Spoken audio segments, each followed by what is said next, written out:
एक रात की बात है जब कोहरा बहुत ही ज्यादा था। सड़क की स्ट्रीट लाइट भी धीरे से जल रही थी, जैसे वो डर रही हो। ये कहानी है रोहन नाम के लड़के की। रोहन अपने छोटे से गांव के किनारे पर एक पुरानी हवेली के पास से गुजर रहा था। वो हवेली जो लोग कहते थे भूतिया हवेली है, कई सालों से खाली पड़ी थी।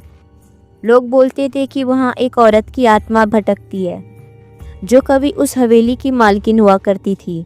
उसका नाम सालिनी था और उसकी कहानी गांव में हर कोई जानता था। सालिनी को उसके पति ने धोखा दे दिया था और गुस्से में उसने अपनी जान ले ली थी। तब से लोग कहते हैं कि उसकी रूह वहां हर रात भटकती है, अपने पति को ढूंढती है। रोहन को ये सब बात अफवाह लगता था। रोहन एक दिन अपने दोस्त के घर से वापस आ रहा था। उसने सोचा शॉर्टकट रास्ते से मैं घर जल्दी पहुंच जाऊंगा, पर उस रात कुछ अलग हुआ। हवा बहुत ही ठंडी चल रही थी और उसके फोन की बैटरी भी अचानक डेड हो गई। उसने सोचा चल रोहन, डर के आगे जीत है, पर उसके दिल में अजीब सी बेचैनी हो रही थी। वो जैसे ही हवेली के दरवाजे के पास पहुंचा, रोहन को लगा उसे कोई देख रहा है। रोहन रुक गया, इधर उधर देखा, पर उसे वहाँ कोई नहीं दिखा। तभी अचानक दरवाजे के पास एक आवाज आई, जैसे कोई धीरे से रो रहा हो। कोई है वहाँ? रोहन ने जोर से चिल्लाया, पर उसकी आवाज पूरे हवेली में गूंज गई। रोहन अपने आप को संभालते हुए आगे बढ़ा, पर तभी उसे दरवाजे के पास एक सफेद साया दिखा। एक सफेद साड़ी में, बाल बिल्कुल खुले हुए और उसका चेहरा बिल्कुल सफेद। रोहन का दिल जोर जोर से धड़कने लगा। वो साया धीरे धीरे रोहन की तरफ बढ़ा। रोहन अपने पैरों को जोर से दबाया और वहाँ से भागना शुरू किया, पर जैसे ही रोहन ने पीछे मुड़कर देखा, वो साया बिल्कुल रोहन के पास खड़ा था और वो रोहन की आंखों में घूरे जा रहा था। उसकी आंखें बिल्कुल काली थी।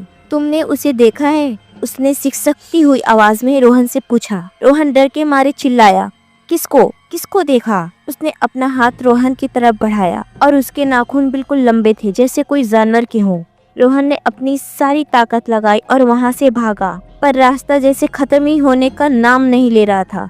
जैसे अभी भी हवेली का दरवाजा रोहन के पीछे ही है, जैसे रोहन एक ही जगह पे दौड़ रहा हो। तभी रोहन को याद आया, गांव वालों ने कहा था कि सालिनी की रूह को बांधे रखने के लिए एक मंत्र बोलना पड़ता है। रोहन ने अपनी जेब से एक पुराना ताबीज निकाला जो उसकी दादी ने उसकी हिफाजत के लिए दिया था, और वो जोर जोर से मंत्र पढ़ने लगा, ओ नमः शिवाय, रक्षा करो।